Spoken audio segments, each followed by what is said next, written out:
Bonjour, donc je suis Geneviève Boja, je suis pédiatre en génétique et je travaille dans le centre de référence pour les maladies osseuses constitutionnelles qui est à Necker, dans le département de génétique à Paris.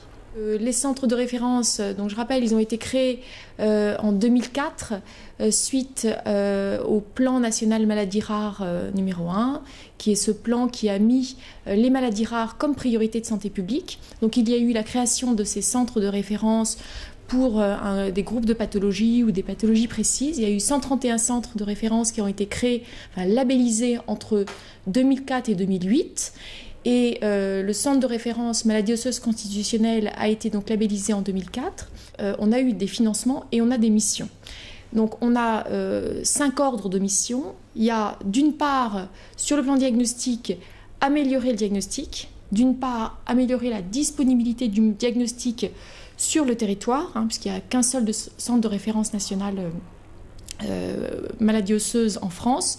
Donc favoriser l'accès au diagnostic et mieux organiser les laboratoires de diagnostic moléculaire afin qu'il y ait plus de lieux qui puissent faire ces diagnostics et qu'il n'y ait pas de redondance. Et puis accompagner, améliorer aussi la qualité de l'accompagnement lors de l'annonce du diagnostic, notamment en diffusant des règles d'annonce de diagnostic. Ensuite, il y a des missions sur le plan de la prise en charge, essentiellement de rendre plus lisible la filière de prise en charge, améliorer la qualité de la prise en charge en diffusant des règles de management ou des guidelines, ou aussi on a parlé de référentiels de traitement sous l'égide de la Haute Autorité de Santé. Donc on a eu des instructions assez précises pour rédiger ces guidelines par pathologie et les diffuser.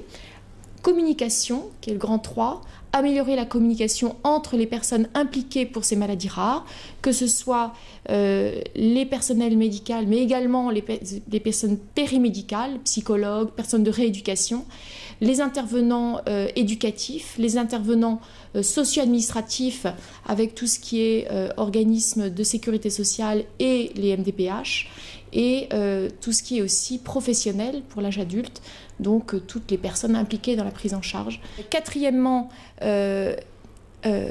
formation également des médecins impliqués essentiellement et de toutes les personnes impliquées dans la prise en charge. Et puis recherche avec favoriser les projets de recherche clinique et thérapeutique, avec notamment l'émergence des thérapeutiques innovantes.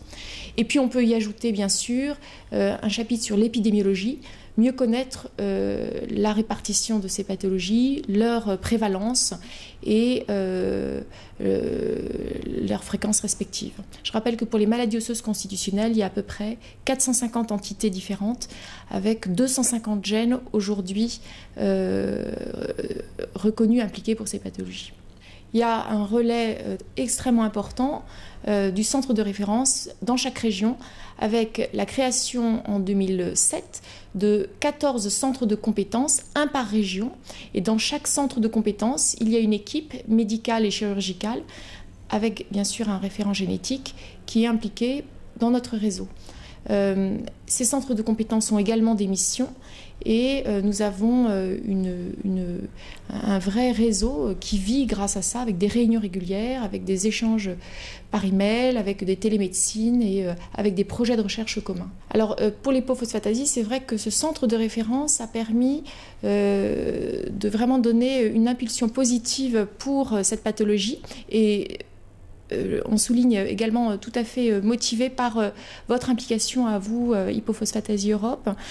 Donc le fait d'avoir notre maillage et ces missions, on a essayé de mieux voir où étaient ces personnes porteuses de cette affection, les familles, et on essaye ensemble aujourd'hui de créer un réseau des médecins impliqués dans la prise en charge, le diagnostic et la prise en charge médicale et dentaire de cette affection, avec un consortium en cours de création. Et puis, d'autant plus des événements thérapeutiques dont on a déjà parlé, d'essayer de favoriser d'une part la prise en charge symptomatique et régulière qui doit être organisée, d'améliorer, et ça il y a vraiment des choses à faire, la transition entre l'âge pédiatrique et l'âge adulte, et puis enfin d'essayer de mieux préciser l'histoire naturelle de cette affection, avec la connaissance de complications finalement plus rares, de présentations atypiques. Il y a une grande variabilité d'une personne porteuse de cette affection à une autre. Principalement, ce sont des enfants qui naissent avec parfois pas grand-chose et parfois des signes plutôt respiratoires et liés au petit thorax, une insuffisance respiratoire.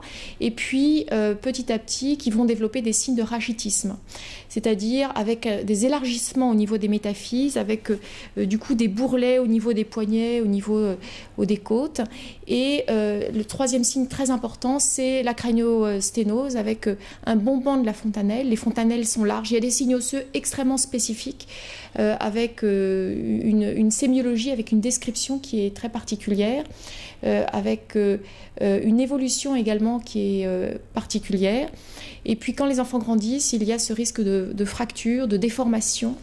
Et parfois des complications de ces fractures avec une mauvaise cicatrisation de ces fractures, parfois des problèmes de pseudarthrose, c'est-à-dire de fractures qui ne cicatrisent pas, et à terme également des signes musculaires, des douleurs osseuses, des douleurs musculaires. Je crois qu'il faut ajouter également que pour nous, le fait de rencontrer les patients en dehors du circuit médical habituel est pour nous vraiment une dope et nous motive vraiment pour continuer d'avancer ensemble. C'est un vrai échange. C'était vraiment d'abord extrêmement riche sur le plan de l'enseignement, des topos très variés, avec une grande part donnée à la clinique. Ce qui est souvent la part oubliée dans les congrès. On a eu des descriptions cliniques, paracliniques extrêmement poussées, des histoires tout à fait instructives, des pitfalls, c'est-à-dire des erreurs diagnostiques qui seront profitables, j'espère, à chacun. Et puis, sur les avancées de la recherche également, sur la façon justement d'incriminer une variation, une mutation du gène en cause, sur donc tout ce qui est recherche, avancée thérapeutique, épidémiologie. On a eu des choses extrêmement variées, et puis une organisation extrêmement sympathique dans un très joli pays avec beaucoup de chaleur, beaucoup d'amitié. On vous remercie beaucoup.